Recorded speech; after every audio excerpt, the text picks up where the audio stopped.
Well, good afternoon. My name is Gerard McNair Lewis, and I'm the Programming and Development Manager here at the Catholic Information Center. On behalf of Father Charles and the whole CIC team, we welcome you this afternoon to this wonderful event with Dr. Jennifer Bryson. Dr. Jennifer Bryson is a fellow at the Ethics and Public Policy Center in the Catholic Women's Forum here in Washington, D.C. She received her BA from Stanford and an MA and PhD from Yale. This afternoon, Dr. Bryson will be discussing her recent translation of Bread Grows in Winter by the 20th century Austrian Catholic writer Ida Görres. Bishop Erik Varden, who has written the foreword to Dr. Bryson's translation, calls Görres a treasure we should again make our own. Indeed, Dr. Bryson has taken up this imperative of again making Görres our own. After Dr. Bryson's presentation, we will have time for a Q&A, and then we will then have a coffee social and book signing in the parlor. So please join me in welcoming Dr. Bryson.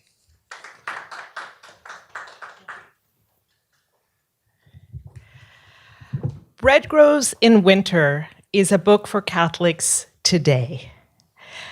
But it's also a book that gives us a window into the situation in the Catholic Church from 1967 to 1970. To give us some idea of what this situation looked like to the author Ida Görres, in 1969, she wondered, quote, "Is there still a binding norm of orthodoxy, even for the responsible guardians of truth of the faith? Current theological activity does not exactly thrust this impression onto an observer. The silence of the magisterium dismays the faithful, who are facing the merrily rampant spread of heresies of all shades," end quote. And in 1971, about the same time, in her book, What Binds Marriage Forever, she wrote, "Once awakened in the church, the will to reform is channeled all too far into this broad riverbed, where it mixes with completely different currents to a point beyond recognition.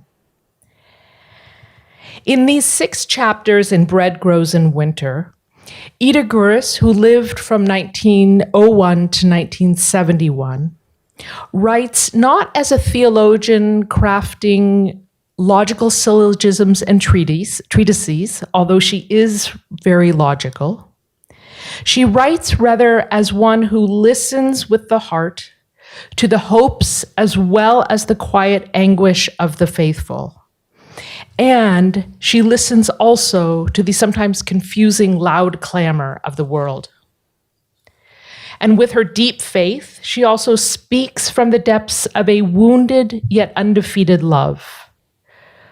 Her trust in the church is not naive sentiment. She never tells us, "Oh, don't worry, everything's fine."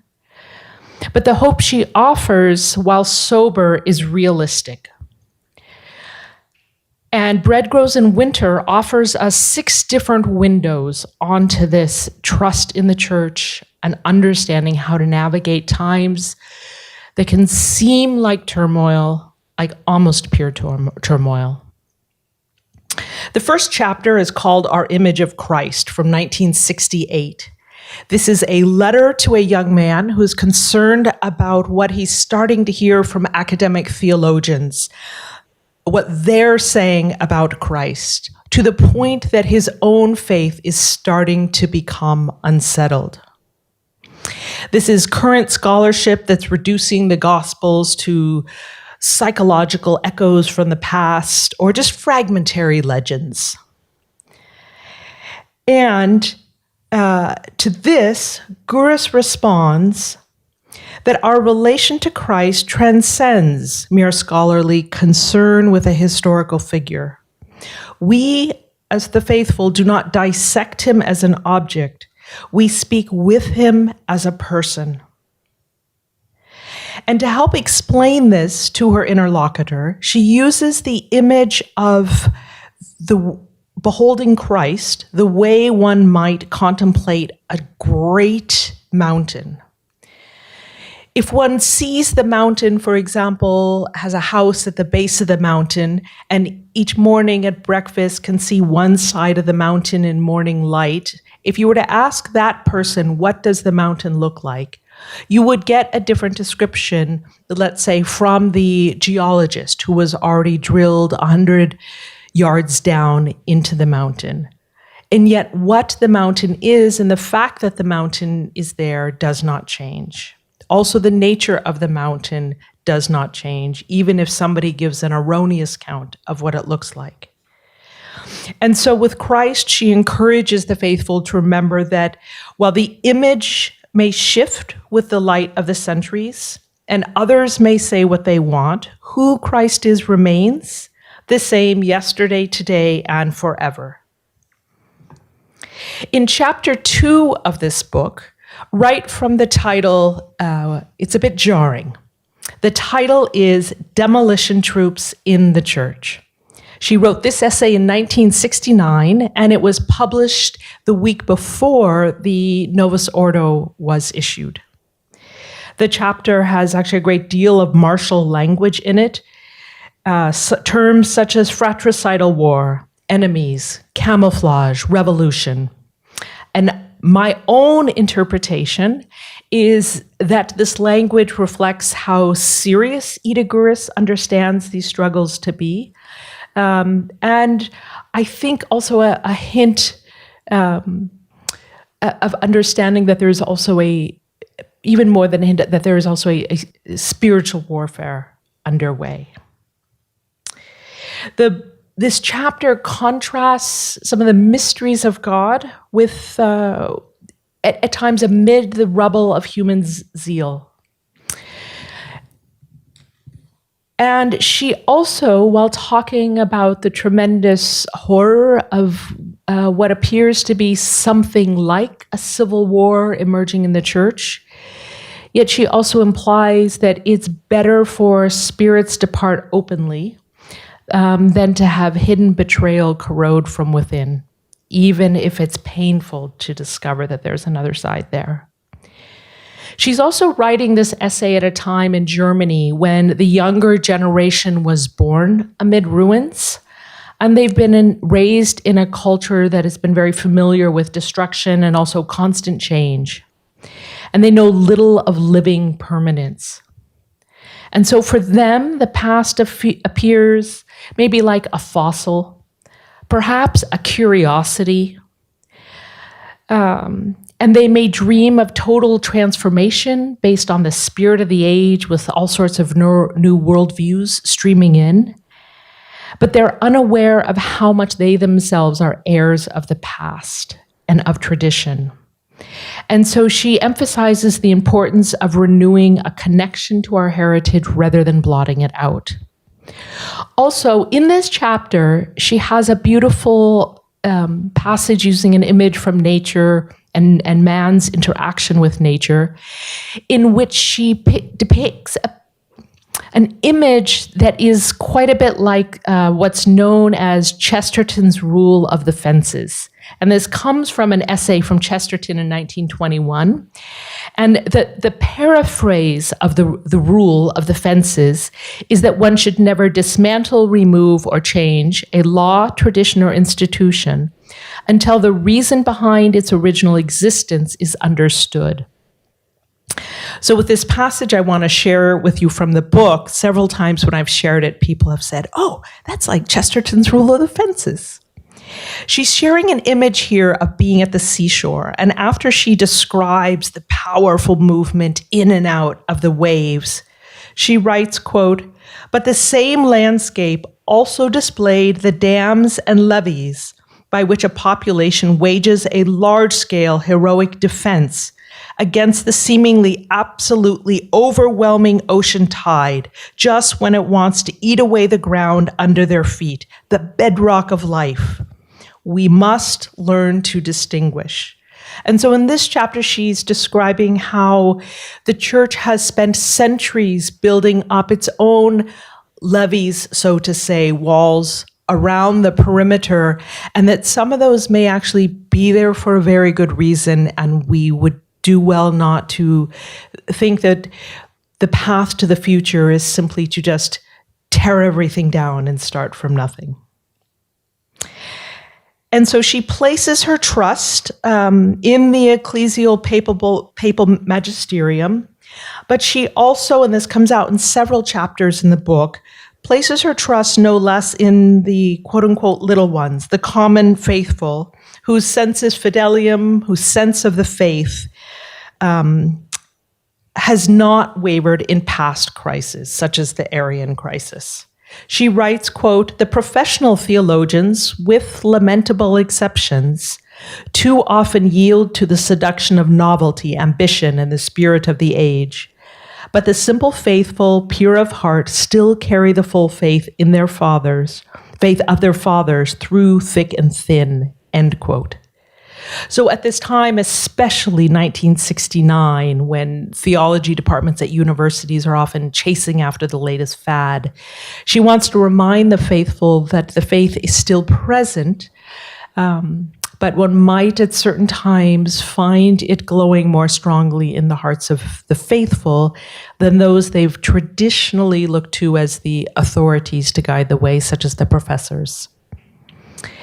And in this chapter, while she emphasizes the darkness of the dark of night may be complete, night is not where things end. Görres writes, quote, "To the one who repents, the Lord still promises the dawn. In such confidence, the soul finds strength to wait, to distinguish, to preserve what must be preserved, and to rejoice quietly where true life is already breaking through the frozen ground." And with that reference to frozen ground, we get one of several places in the book. We'll see the others where she's drawing this title from, Bread Grows in Winter. Chapter 3 is titled Faith, Skeleton or Body? Question mark. This one is from 1969. And after the book came out, just recently, I was able to get a private scan of a private letter from her friend, Father Joseph Ratzinger, that he wrote to her on April 25th, 1969. And he had read this particular essay, and he wrote to her, quote, "I would very much like to see your article circulated as widely as possible. Indeed, all lay theologians, and even candidates for the priesthood, ought to be introduced to it. I intend to bring this to the attention of our campus chaplain." He means in Tübingen, where he is at the time. "Perhaps he could obtain a large number of copies and disseminate them within his congregation, which admittedly stands in urgent need of them, even if, for the most part, they may no longer be receptive to such lines of thought." So in this article, the problem that she addresses, she calls a, quote, naked theology, unquote. She says that this naked theology, quote, seems to want to assert itself today without an intermediate spiritual life and without the surging waters of the medium of tradition, with itself, that is the naked theology, as the supreme authority. It is a skeleton without a body, and not even a whole skeleton. And this is a theme we're going to come to in another chapter in the book, of the need not only for knowledge, but the spiritual life and the life of prayer. She's also concerned at this time in theology that there is a focus on serving the people that is being placed above serving God. And she is concerned that things are going to get out of balance. Also, she always writes, she was very learned, but not an academic. She wanted to write for the laity and move the hearts of the laity to faith on fire. And so with that heart, she tries to hear and understand. And she's also trying to understand the revolutionaries, not only the faithful. So regarding the revolutionaries, she writes, quote, "The disorientation of the world that is disturbed by turmoil cries out in wild impatience for help, and it punches and kicks at everything that does not immediately bring help or that seems to bypass it. Only in the strict and gentle preservation of the ancient eternal hierarchy of the truth of revelation can the Church offer that help, which does not negate time, but rather fulfills it. And regarding the faithful, she concludes in this chapter, quote, "We who are older must cultivate a seismographic sensitivity to hear, beneath the noise, the authentic struggle of souls circling the ancient truths in hunger.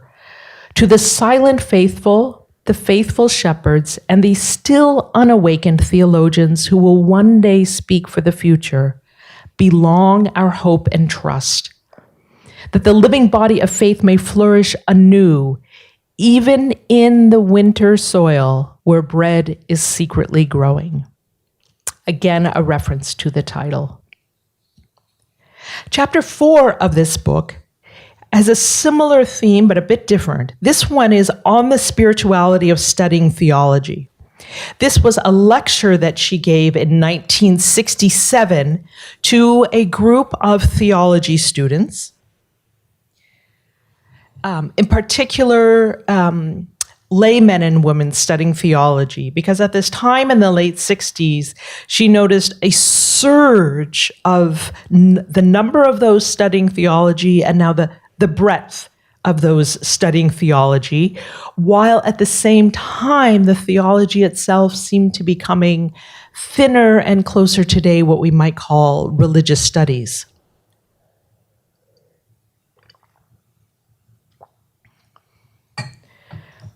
And she also had contemporaries who shared her concerns. So another letter that I found was from the philosopher Joseph Pieper to Hans Urs von Balthasar. So on February 16th, 1969, Joseph Pieper wrote about this particular essay. "Do you know the heartfelt essay by Ida Friederike Görres on the spirituality of studying theology? I wish it were in the hands of every," and he underlined every, "student of theology, especially lay theologians," end quote. So that was quite an endorsement for her work. And Görres calls upon those who would serve the Church through study to approach their task not merely as an academic pursuit, but always first and foremost as a spiritual discipline. Theology, she writes, demands certain intellectual and moral dispositions, above all humility before the mystery, purity of heart, and a living bond with the Church, without which even the most brilliant mind becomes a hollow echo. And she also writes, quote, "True theological study is rooted in the ancient Christian conviction that faith seeks understanding. It's never a detached analysis of text or ideas, but a personal encounter with the living God who reveals himself in Christ and continues to speak through his church. The theologian must therefore cultivate a spirituality akin to that of the saints, attentive listening, like Mary, who kept all these things in her heart, and a willingness to be formed by the word rather than to master it on one's own terms." Going now to chapter 5, the second to last chapter, it's titled Remarks on Celibacy. She wrote this essay in 1969. She had already written a short book containing some essays by her defending priestly celibacy in the mid-1960s, at a time when almost all of the currents were moving in the direction of, and really expecting that the church would lift, even abandon the tradition of priestly celibacy. She thinks that this claim that celibacy no longer fits the needs of the modern world, which is the claim that's circulating at the time, she thinks there are many deep errors in this. And she observes she sometimes has a bit of a sharp tongue with a little sarcasm. So this is one of those examples, could be read that way. About the critics of priestly celibacy, she writes, quote, that they talk as if the Catholic priesthood were still something fluid, vague, and untested, a project that has undoubtedly been a failure so far, waiting only for the layman to assuage it with a firm grasp and, of course, much better insight to fit his wishes, end quote. She observes that many of the negative views of the Catholic priesthood present merely a long list of assumptions and mere caricatures of the priesthood. Yet celibacy, explains Görres, cannot be rightly judged if one looks only at its failures. And so too with marriage. We cannot judge what marriage is by the marriages that fail. The true meaning of celibacy, she emphasizes, lies not in renunciation for its own sake, not in something negative, but in a positive transformation. Quote, celibacy is not primarily a renunciation or a prohibition, but an opportunity, an open door through which the whole of one's existence can be placed at the disposal of God and of souls. She continues, quote, virginity and chastity are not a denial of life or a mutilation of human nature, but an affirmation of a higher fruitfulness, a participation in the life of the resurrection, even here on earth. She argues that celibacy is far from being a mere disciplinary law imposed from without. Rather, it belongs to the inner logic of the priesthood as a total and spousal self-giving. Quote, celibacy, she concludes, quote, is not a relic of a bygone age, nor a mere disciplinary law that can be discarded at will. It is a living sign of the coming kingdom, a foretaste of the resurrection life. We come to the last chapter in the book, and I would argue that this could be considered the crown jewel of the book. This is chapter 6, and it is a lecture she delivered to a lay audience in 1970 titled Trusting the Church. She's writing to an audience that is clearly frightened, even panicked, as the stability that they'd known for decades, that they'd associated with the church, appears to be imploding. She describes an environment in which even young, honest seekers turn away, feeling repulsed or bewildered by what they see going on, while many of the old faithful feel like exiles in their own house. She does not soften these realities. Instead, she acknowledges the pain, the feelings of betrayal, and the strange silence of the hierarchy. She shares examples of what is going on, and she doesn't sugarcoat them. When I shared this list with a friend, my friend said, yeah, I mean, that reads like a litany of horrors. So here are just some examples of what her litany includes that she sees going on and that people are writing to her about at this time. The 10 Commandments are no longer treated as binding. Every article of the creed is contested, negated, or, quote, reinterpreted, end quote. The sacraments are widely dismissed as magic or as the product of just a mistaken, primitive, superstitious interpretation. Angels and devils are being abolished with laughter. That's that old stuff we don't do anymore. Veneration of the saints becoming taboo, being viewed as outdated. Churches, what we once thought of as the houses of God, are being used as multi-purpose halls for politics, chatting, smoking, dancing. And then she makes a comparison to her own experience during the Nazi era. And she writes, quote, yes, really, abominations. And today, as it was then, if one rejected something as too extreme, too drastic, as if it must be just a tendentious tale, it turned out to be true afterward. Quote, the story of the religion teacher who told children to bring their rosaries, little images of saints and religious medals to school, and then commanded them to burn all of them. The report from the Dutch pastor who married 2 homosexual men in church, end quote. This is from 1970. And she goes on, but then she pivots and she wants us to consider what the church is. She writes, quote, the church is not a fragile institution that depends on human cleverness or popularity. She is the living body of Christ, the bride, who precisely in her present poverty and misery is more utterly at the mercy of his grace than ever before. And she continues, quote, about the church.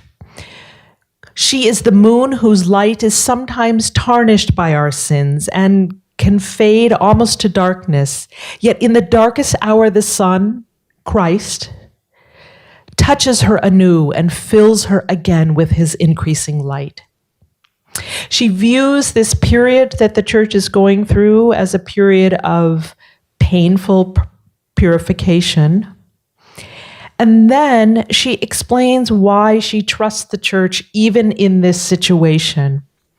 She writes about how she trusts the praying church. She trusts, quote, the hidden saints of the era. She trusts the sensus fidelium of the faithful. She trusts the suffering church. And here she emphasizes the suffering of priests. And I'd like to read a passage for you.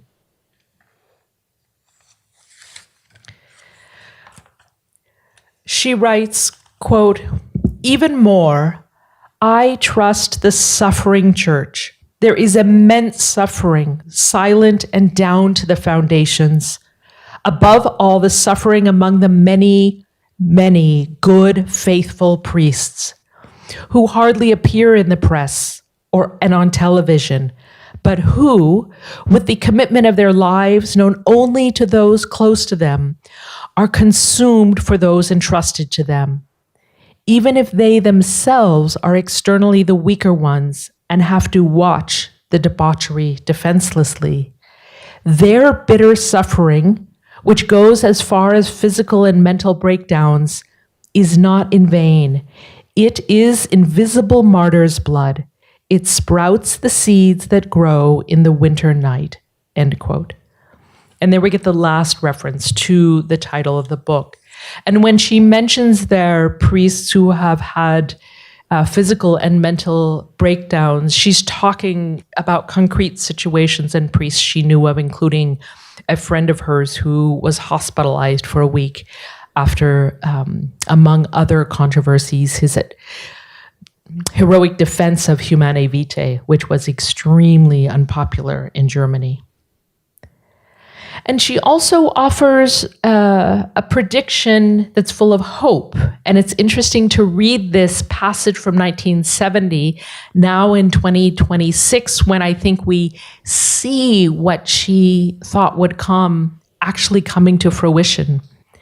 She writes, quote, maybe their grandchildren, and she's talking about the grandchildren of those engaging in destruction, maybe their grandchildren, out of generational contrariety, will have had enough of trampling and rejection and will extract great discoveries from that which is defamed and withheld from them today. She concludes trusting the church by saying, quote, we must be satisfied with the knowledge that the city on the hill is still there behind the fog that makes it invisible to many. We must be able to wait through snowmelt and flood and even starless nights, knowing that stars are more enduring than clouds, end quote.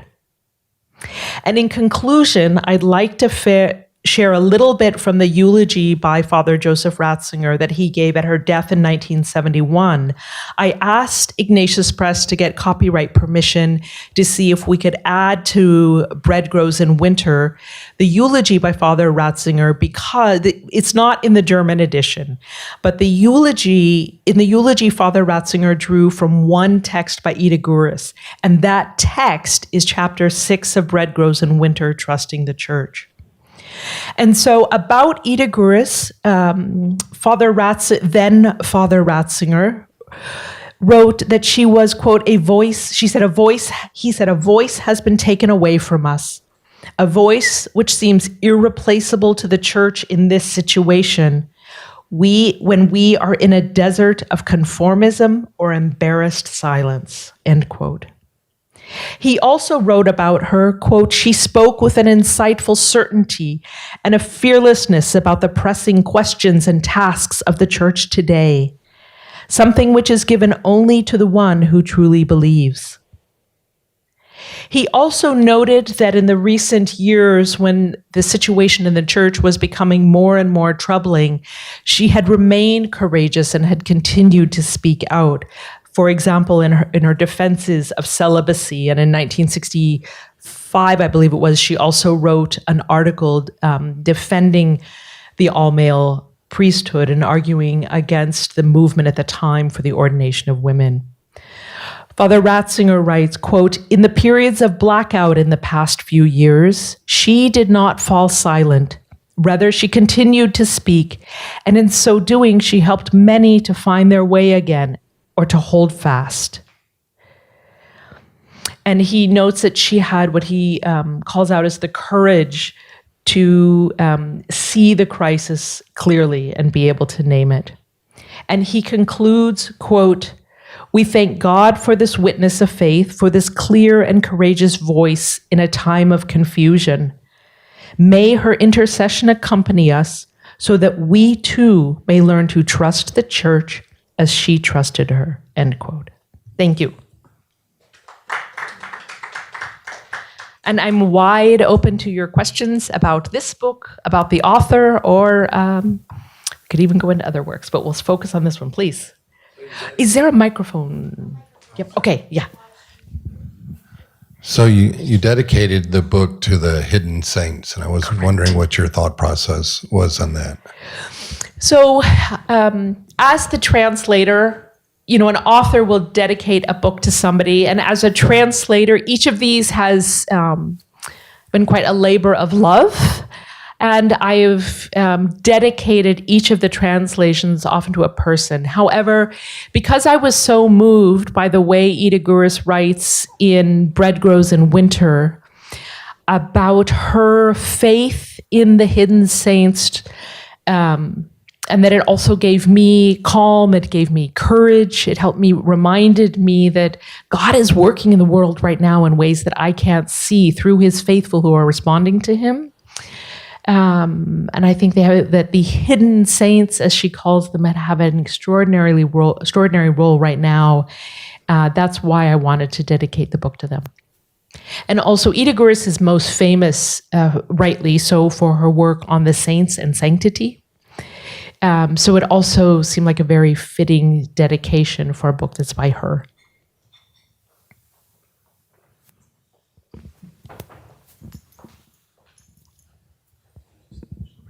Hi, how you doing? Earlier you spoke about the tensions between reform and preservation, and I was wondering how you personally discern in the church that we see today, what things need to be renewed versus protected. And I was wondering, is the answer that we just apply Chesterton's viewpoint of understanding offense before it needs to be removed? And the only reason why I ask that is because we're in an accelerated society where there's so many new things appearing and new ideologies and lifestyles, and you often see these institutes trying to adjust to the changes in society, but unfortunately they end up losing their very core principles in the process. So I was just wondering, how do you personally discern what the church should renew and versus what it should protect, if that kind of makes sense? I have tried to strengthen in my own spiritual life in the virtue of prudence, because I think prudence is one of the main virtues that's needed in this discernment. And except that I don't need to be making all the decisions and worrying about everything, although I do worry about some, and do what I can to focus on my own spiritual life and living out my spiritual life in my more immediate context. And then also, for me, I've learned so much and been so enriched in my own spiritual life by the work of Ida Görres, and experienced her as someone who's so relevant right now, that with this sense of, wow, this is a voice we need in the church now, I hope what I can offer, one thing I might be able to offer to this situation is making her voice available, because I think she was much wiser on these issues than I was.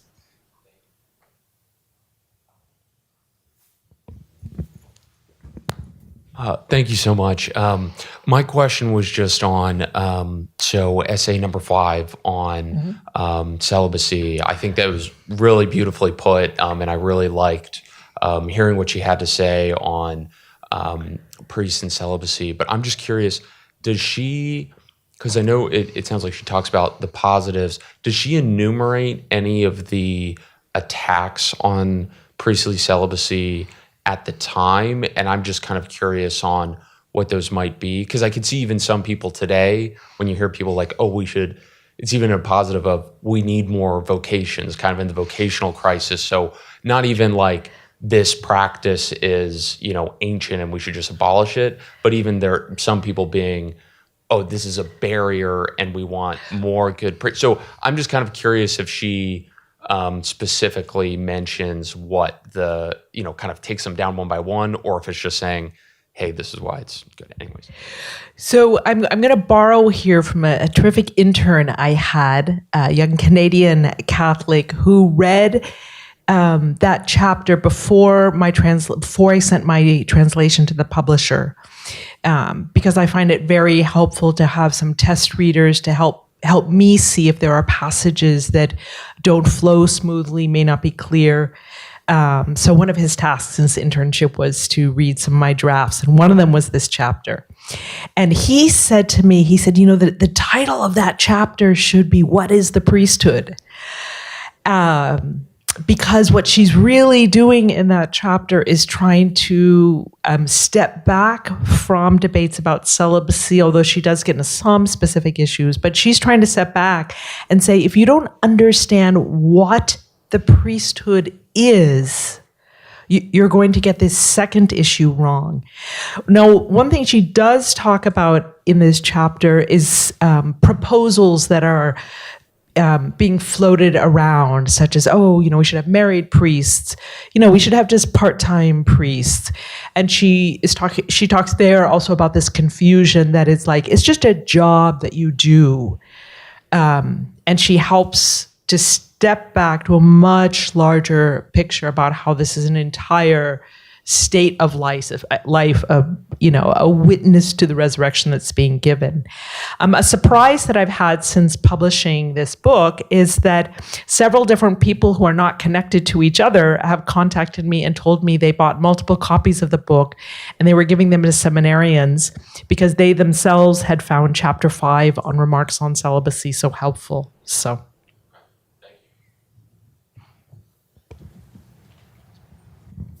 Hi, thank you. That was wonderful. If you could speculate a little bit now, if Ida were around in two situations, the status of the German hierarchy now, what the bishops are doing, I would say, and also you had mentioned Ida speaks to the laity.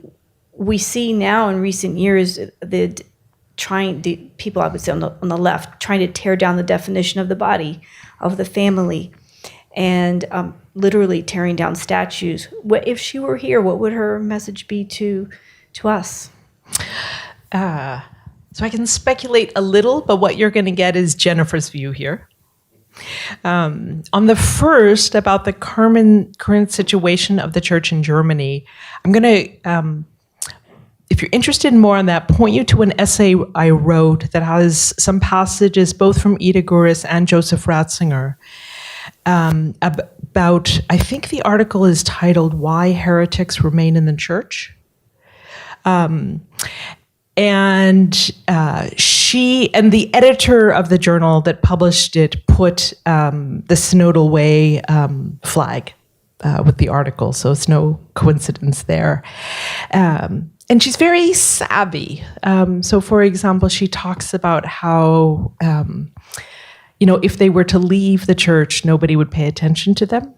Whereas if they stay in the church, they get a lot of media.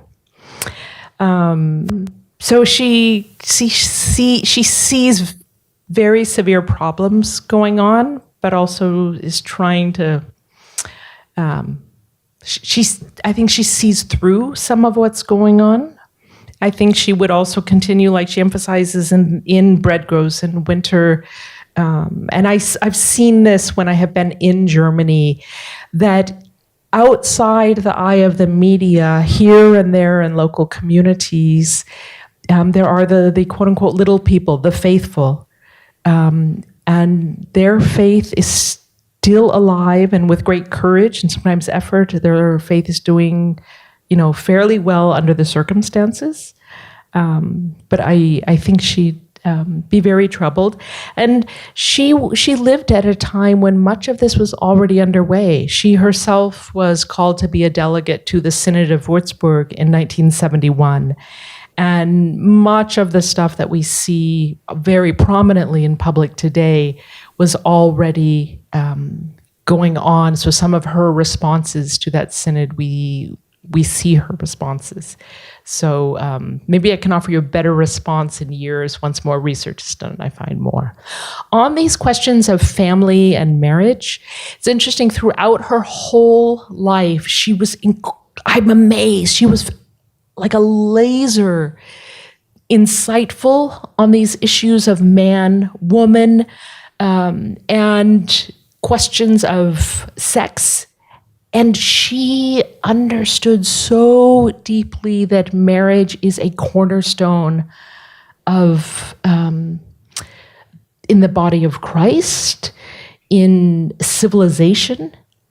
So over decades and decades and decades, and I find this in her, both when she's writing with a literary voice in short stories, in essays and some of the books she wrote, she's very deeply concerned about the spirit of age and the way it's trying to devour and change the teaching on marriage, the understanding of how marriage and celibacy relate to each other and to the understanding of what the human person is.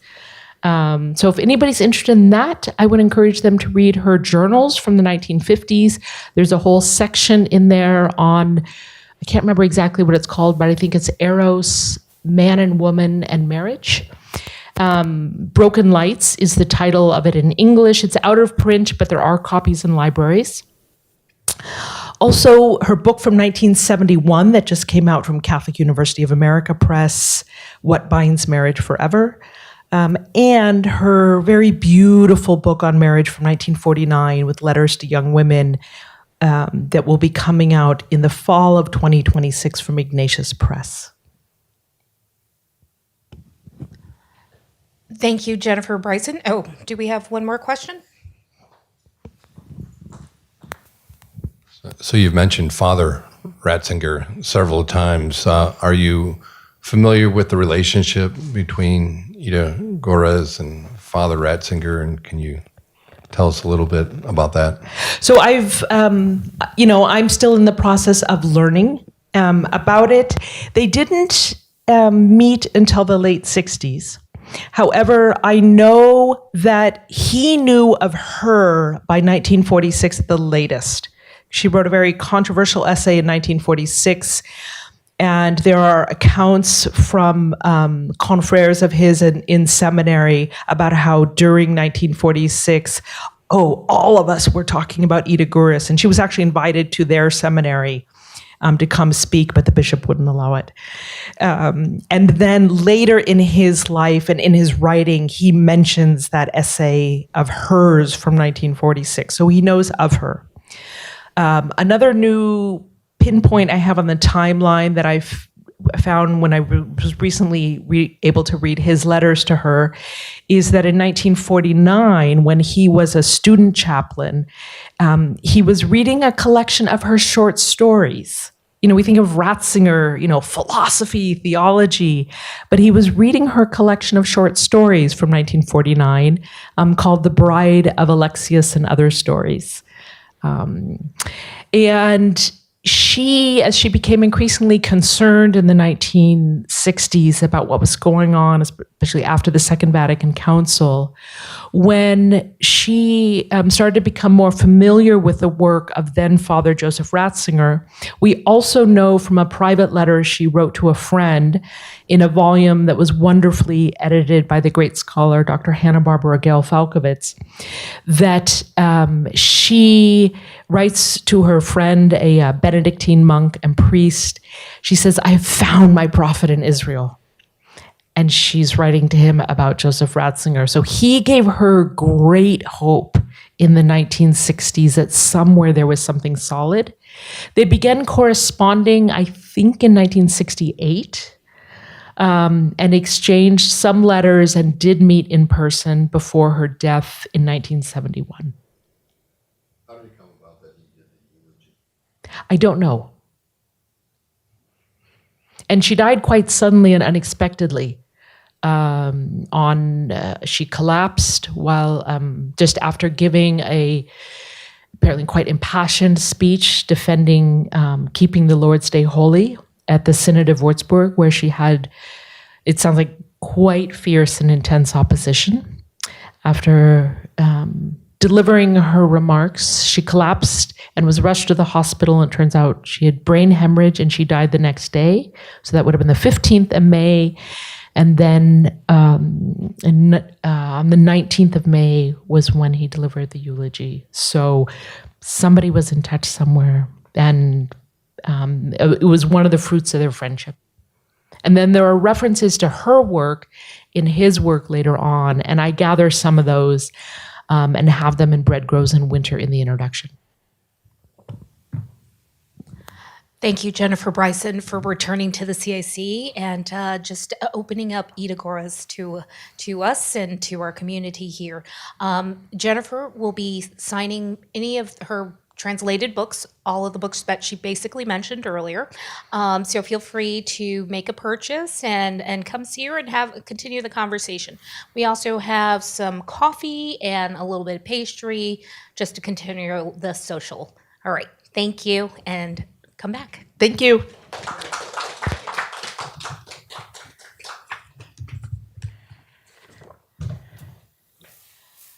Thank you all for courageously sitting up front. It's helpful to me. That was a good trip, wasn't it?